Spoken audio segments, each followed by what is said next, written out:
Thank you for listening to me for the next 10 minutes. My name is Tim and I'm a postdoc at Vrije University in Amsterdam. And today I'm going to talk about power.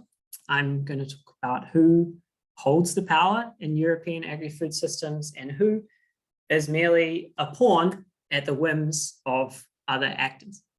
And the answer is perhaps unexpectedly not quite so simple. We find that there are a huge range of actors exerting influence, that the actor networks are highly context specific, and that these actors leverage a diverse set of resources to advance their goals. And I will argue that these are all things that we should be thinking about as we advance large-scale modeling of land systems. So why do we care about this? It probably goes without saying that we need to improve sustainability in agriculture. And this is ultimately going to require farmers to change how they manage their land. But farmers' decisions are influenced by many different actors. And on top of this, European agri-food systems are highly diverse.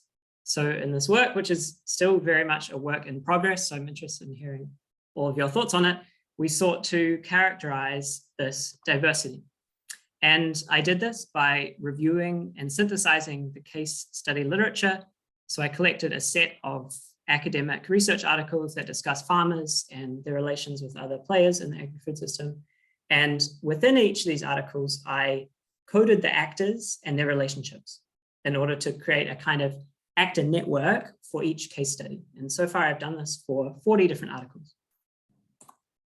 And I'm framing these relationships using the concept of power, and specifically a definition developed by Flor Avellino, which states that power is the capacity of an actor to mobilize resources to achieve a goal.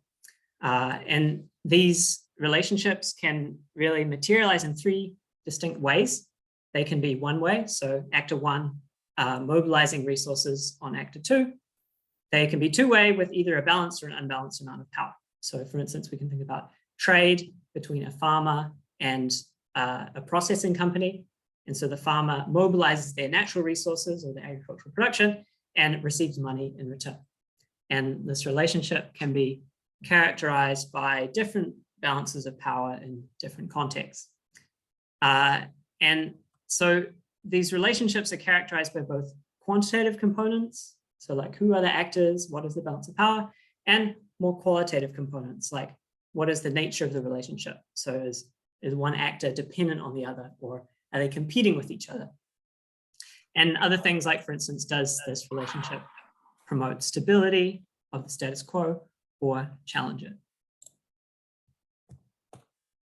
So to give an example, this quote here describes a relationship between the European level state and farmers through the CAP subsidy scheme. And so what's happening here is the state is leveraging monetary and artifactual resources. It reinforces the status quo and the farmer is dependent on the state. And so this is just one quote from this one specific paper, but bringing all the relationships together within this paper, we end up with an actor network for this paper, which we then can simplify by grouping similar actors together. And in terms of results for today, I'm going to start by briefly presenting some descriptive statistics of the studies that I've coded. And then I will analyze the power relations in two different ways. First, by aggregating all of the data together to look at overall trends. And then by splitting the data up to analyze the diversity across case studies. So to begin with, we find, probably as you might have expected, that these case studies are not evenly distributed across Europe, with focuses in places like France, the UK, Belgium, and the Netherlands, where a lot of research is being done. And in the studies I've coded so far, this is an important point, is that there is a definite bias toward those that study sustainability transitions, particularly because this is also an active area of research.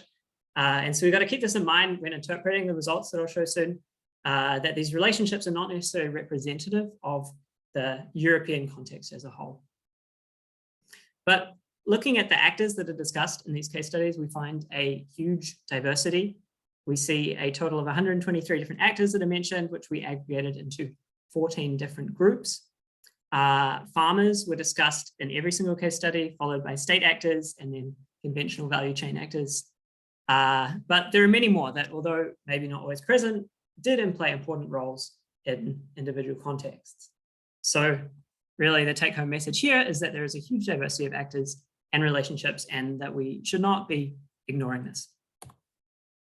So now looking at the dominant relationships, this plot here is showing only the 10 strongest relationships overall. And after we have aggregated the actors into these 14 different groups, we see that the strongest relationships are actually intra-actor relationships. So for instance, relationships between different actors in the value chain or between different levels of government. But between these different actor groups, we see probably what you might expect, with the state regulating the other actors, the conventional value chain exerting control over farmers, and then alternative value chains having a more kind of two-way interaction with farmers. And this next plot is going to show when, again, aggregating all of the results across all of these 40 different case studies, which actors are primarily active, meaning that they exercise resources on other actors, and which are primarily passive, so having resources exercised on them. And we see that the state overall exercises the most resources, followed by conventional value chain actors, and then by farmers.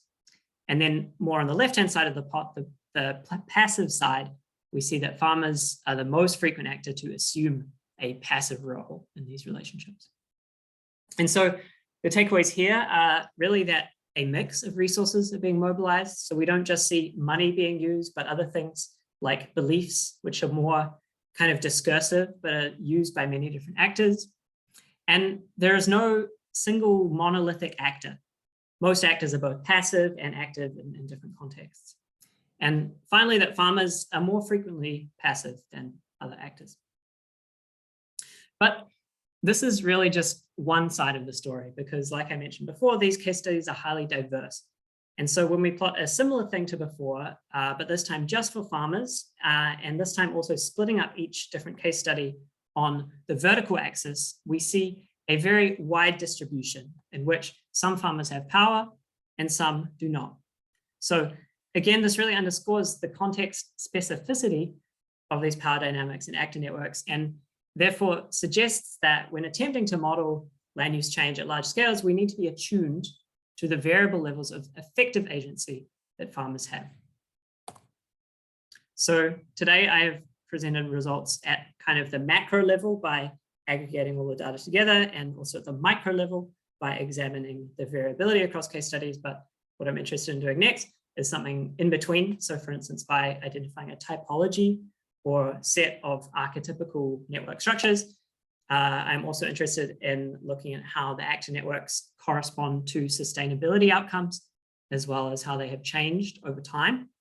And finally, I'm interested in increasing the balance of perspectives included in my sample. So like I said before, these data were dominated by case studies of transition, which, although they're indeed useful for learning about how power can reconfigure in transitions, they do not necessarily paint a complete picture of the current state of the system more broadly. And this relates to kind of a main challenge of drawing broader conclusions from these results, is that the data that I've collected do not represent the truth, but more kind of snapshots of reality that have been filtered through the lenses of the scientists originally gathering their data, interpreting the results, and writing their papers. So yeah, it's not the truth, but the documented actor relations. There is also much subjectivity in the coding that I myself have done, and I am going to remain cognizant of that. So to bring this back to the context of this workshop, I think that there is a need to move beyond this dualism of modeling farmers as acting within a policy environment. We need to think of ways to represent value chains, both conventional value chains and emerging alternative value chains, and how these ultimately influence farmers' choices. We need to be attuned to the geography of these actor networks. What I've been collecting so far is a body of local case studies, but I think that there is a need to develop spatial proxies for actor networks at the European scale. And finally, the literature I've been reading frequently emphasizes the importance of discourse, norms, and other kinds of institutions that either prevent systems from transitioning or allow systems to transition. And so we need to find different ways to represent such behavioral characteristics in our models. So thank you for listening. I hope